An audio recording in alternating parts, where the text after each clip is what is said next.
Camera ko. Hi mga moms! Good morning! Hello! So kanina ngang umaga, ngayon nga ay June 16 at first day na ng klase ng mga estudyante dito sa San National High School kung saan nakapwesto at nakatayo ang ating Momshi store. So as you can see, hindi pa ako. Open ako pero not officially open. Pero ayan, nakaganyan pa lang siya. Kasi tinatapos pa ni Kuya yung ibang mga pupuk-pukin. So, kasi ayaw din ko naman na halimbawa nakapreso na yung mga pagkain dyan, tapos nagpupukpok pa, may sinisemento pa, and all lahat and everything, kung ano-ano. So, I decided na, yan, tapusin na ni Kuya rin ito hanggang ngayon. Para sa 18 is makakapag-open na tayo. So, ayun na siya yung pwesto. Ayun, makikita nyo yung ilang mga tinda pa natin. So, hindi pa siya ganun karami. No, ayoko mo nagsasiksikin at punuin kasi ang gusto ko talaga i-priority is yung pagtitinda natin ng mga ulam, ng snacks, no? More like yung mga talaga pagkain na luto. Ayan, so nandito pa yung ibang mga buhangin, so harangan, lilinisin na rin natin yan later. Ayusin natin, kasama natin si Moments by Jana na nagluto ng lunch namin. Maraming salamat sa pork emerald baro. Dito si Ate Vivian. Si Sarimax na hello. Live fake ko. S na naman yan. Shot. Skin disease? So, nandito na ang ref na pinahiram ni Mia. Maraming salamat. Thank you. Ay, hindi pala pinahiram actually. Pinenta niya na sa akin to. At nakakaloka hulugan. Shadan! Gumagana na siya. Malamig na siya. Wala naman. Yung coke, ay di ko alam kung nasa yung coke. Ayan. Ay, wala naman yung rep mo. So, nahugasan na. Ay, sorry Max! Nahugasan na pala itong mga baso, kutsara, yung ganang bottle ba? Ilagay na rito, ilagay na. Pero alam ko may bibigay para sa lagay ng rep. Okay na yan. Okay na yan. Ayun o, yung mga box ba? Yung box. Yan. So, ayun na yung mga paninda natin dyan. So, hindi ko muna siya tinotodo, sinasagad nila lahat. Kasi, meron akong ibang mas dapat unahin natin prioritize. Which is yun nga, yung pagkain and snacks, merienda, pang-almusal at tanghalian ng mga ano. So, mali mo, umabot siya sa dinner kasi may mga umaabot pa ng gabi dito sa class. Ayan. Ibutang na yan dyan sa ref. Lahat na yun, ha? So, ito na yung ating mga kagamitan. And, dumating na rin ang kalat. Ayun. Testing. Oh! Diba? So, we can officially start na talaga our business by 18 para everything is okay. May nabutasan na ni Kuya. Yes. Okay na rin siya. So, ayan. Ha?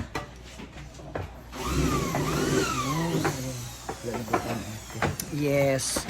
So, ayan mamaya, pakita ko sa inyo. Ay, okay na rin yung CR. Patitigasin na lang po yan para sa gabi. Okay na siya, clear na. And yung binigay ni Jean Bulag. Jean, thank you so much. Dito natin yan yung mga merienda or a la carte ba? Diba? So, ayan na. Abangan ninyo na lang iba paso ngayon. Maglilinis muna ang tindi. Ay, Mama Sita! Nandito na yung rice cooker mong dako. Sinasabi niya hindi naman daw po nagagamit doon sa kanila sa bahay. So, pinadala niya rito para magamit. Ayan. And to Brenda Mage, thank you sa pagpapahiram ng mga upuan. Sa ngayon, hiramin ko muna yan. Pero may lamesa naman na ako. So, okay na siya. No, ang importante, magsisimula na tayo. So, let's go. Maglilinis na kami. Ayan, Paul. Yung mga ano na yan, Paul, yung mga halaman, bunutin yan. Ha? Ano yung mga halaman ba? Ito? Diyan, oh. Ay, nakita mo yung drainage? Oo. Oh, yan. I-ano lahat yung halaman doon sa ano ni Jana sa gilid. Bunutin yan. Tapos ito, linisin to, alisin to. Diyan lagay. Wag. Yan kasi yung ano ng lababo eh. Diyan lang ba sa gilid doon, no? Para pag natuyo, madingasan niya. Ano umabot yan? Oo. Basta ito isama doon sa padingas niya ba doon, no? Nabukat yan ng tambay yan. Ay, ano, sako. Kani yung ibang mga kahoy ba na ano? Yan ba? Yan sa mayero. Sama niya na para hindi mag-ano dito o baha. Kailangan medyo taas mo yun nandito ba? Medyo itaas mo yun nandito. Oh. Para magpunta dyan yung tubig. Yan, pati yung mga nandito sa gilid na ko. Thank you. Linis time. Nilinis na namin ito para may pwesto na yung lamesa. Wag, dito lang yun. Gagamitin niya ni Kuya. Doon na. Ay Kuya, sa labas.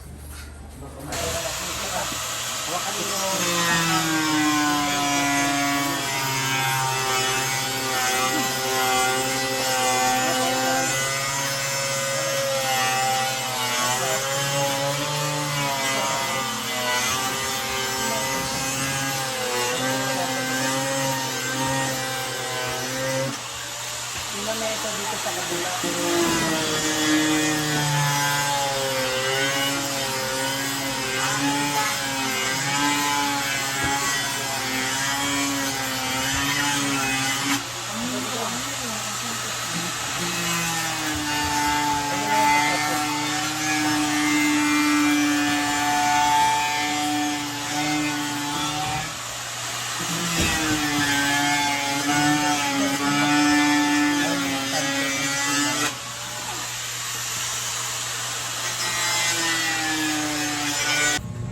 So, ito na mga moms. Almost done na. Nakapag-set up na kami ng style ng once. Ito yung long table.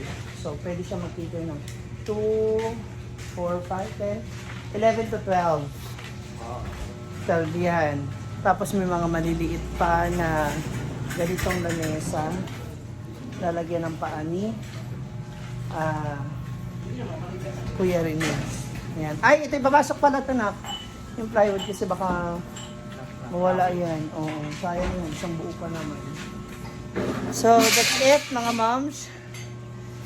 So, hanggang sa makapag-ready tayo on the 18th day. Para everything is okay na siya.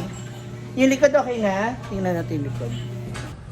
Okay, so mga moms, no, maraming nag-chat, maraming nagtatanong kung bukas na daw ba ako ngayon, Monday, ng aking store. Well, originally, ito talaga yung schedule and plano ko na magbukas since it's first day ng klase para na sa ganun, makilala rin tayo ng mga student, ng mga customer natin, mga teachers, no?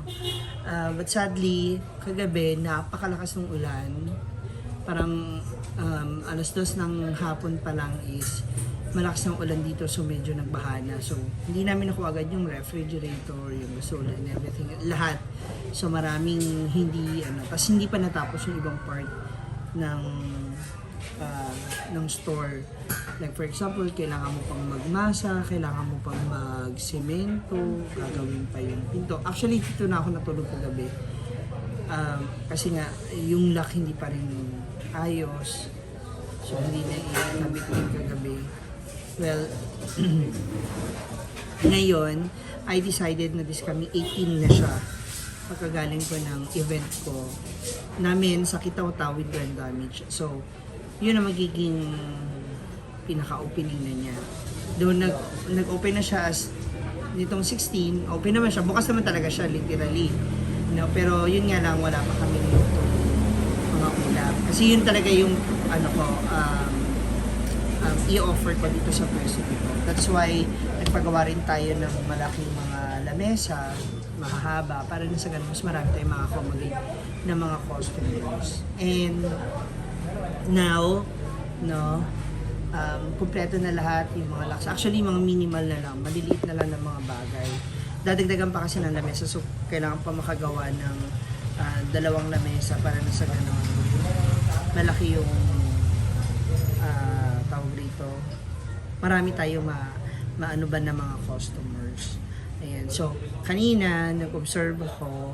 So, sa morning, dapat talaga around 5 o'clock or 6 o'clock, open na ako and ready na yung mga paninda kasi may magpo-coffee. Pwede may mag-coffee or bumili ng ulam, magpa-reserve ng ulam.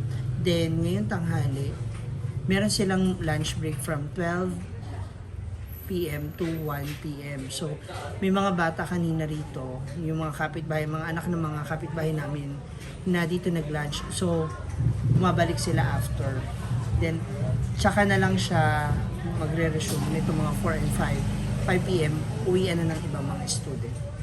So, pwedeng mag-anuhan yung mga ibang student ng snacks o merienda nila pagdating ng 4 p.m. onwards. Kasi may iba pang mga grades or senior high school na nasa loob pa ng school na pwedeng kumain after. Ayan. So, again, maraming salamat po sa inyo sa panonood sa ating video. And sa mga naiinip na rin na makitang open yung ating store, kung kayo naiinip, ako rin. Ako gusto ko na rin talagang buksan. Gusto ko nang ma-meet yung iba nating mga customers, especially mga magiging suki natin dito, no? Sana lang medyo malesen yung ating mga utang ba? Kasi syempre, kailangan muna natin mapaikot yung ating pondo. So again, thank you so much for watching and for understanding. Kasi napakarami, Ma'am Shea, ano ba? Kailangan mo magbubukas. Bukas ka na ba? Ma'am Shea, ganito ganyan. Alam niyo po, kung excited ka, ako rin ganoon din naman ako. Talagang gusto ko na mag-open at mag-process. Hi sir! Sige po. Sa 8, sa 80. Tapusin naman na lahat para wala ng ano ba, dire-diretso yung operation. Ay, hindi naman. Nagtulong siya sa akin ngayon. Okay, maraming salamat mga Ma'am Shea. God bless you all. See you later.